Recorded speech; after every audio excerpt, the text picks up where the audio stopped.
1922 оны 100. Залуу эр Ник Каравей Америк мөрөөдлийн араас Нью-Йорк хотын ойролцоох Сонг Айленд руу нүүж ирдэг. Тэрээр баруун эрэгт энгийн жижиг байшин түрээслэнэ. Гэтэл яг хажууханд нь гайхамшигтай тансаг харш байдаг. Тэнд амьдардаг нууцлаг баян нэр бол Джей Гитсби. Олон нийтийг шөөгүүлсэн үдэшгүй дээрээ алдартай нэгэн. Гитсби бол баян, сэтгэл татам, олонний анхаарлыг татсан хүн боловч шинж түүнийг яг таньдаггүй. Тэжээ зарим түүнийг Дайны Баатар гэдэг бол зарим нь гэмт хэрэгтэн шимнэлддэг. Нэгэн өдөр Ник Гитсбигийн үдэшлэгт өрсгөр олцох ховхон завшаан тохиолдож тэрээр гязадсан боловч хүндий хоосон үдэшлэгт татагдан орсноо мэдэрнэ. Гэхдээ Гитсби алдар хүндийг биш зүрх сэтгэлийн эмэгтэйг хөөж явсан ажээ. Тэр эмэгтэй бол Дейзи Бюкнер. Гитсбигийн хуучны хайр. Гэвч одоо Дейзи зүүн эрэгт амьдарч баян бардам нөхөр Томтой гэр бүл болсон байдаг. Гитсби аймд алба хааж байхдаа Дейзиг алдсан. Тэр цагаас хойш Гитсби бүхнэ. Өөрийн хөрөнгө, харш, амьдралын хэв маягаа зөвхөн нэг зүйлийн төлөө зориулжээ.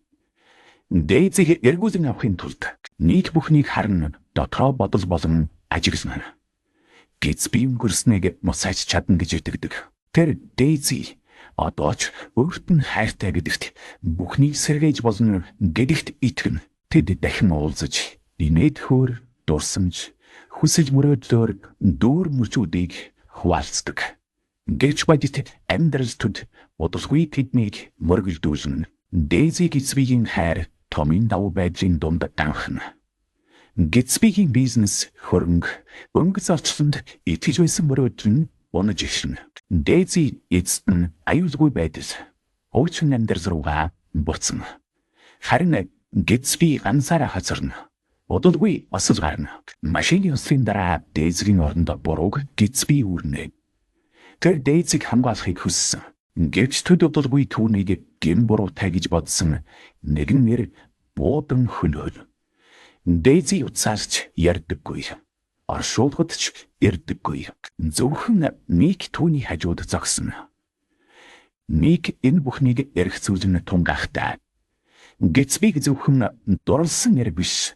Харин Америк мөрөөдлийг хөөсөн тэр мөрөөдөл нь хуурамч гэл банд ширхэн үерчс бутарсны изэр хийж болсон нэгэн болохыг ойлгоно. Гитсби ариун зүйлд итгэж байсан ч түүнд хүрэх зам нь буруу байжээ. Ник Нью-Йоркийг орхиж Гитсбигийн түүхийг бичнэ. Найзынхаа тухай төдийгүй алдагдсан мөрөөдлийн тухай бичнэ. Зохиолын төгсгөлд тэр ингэж бичдэг. Бид урсгал сүрн завээс илүүрдэж өнгөрсөн рүүгээ тасралтгүй бод сайрал бай. Төгсгөлд нь та дараах зүйлсийг эргэцүүлж үзээсэй хэмээн хүсэж бай. Зөвхөн дурсамжид оршиж буй зүйлсийн араас насан туршдаа хөөцөлдөх хэрэггүй. Мөрөөдөл сайхан байж болно. Гэхдээ бодит амьдралд оршихгүй бол тэр зүгээр л хуурмаг төөрөгдөж болно. Өнгөрснийг буцаахыг хүсэх тусам бид ирээдүйгээ гэдэг.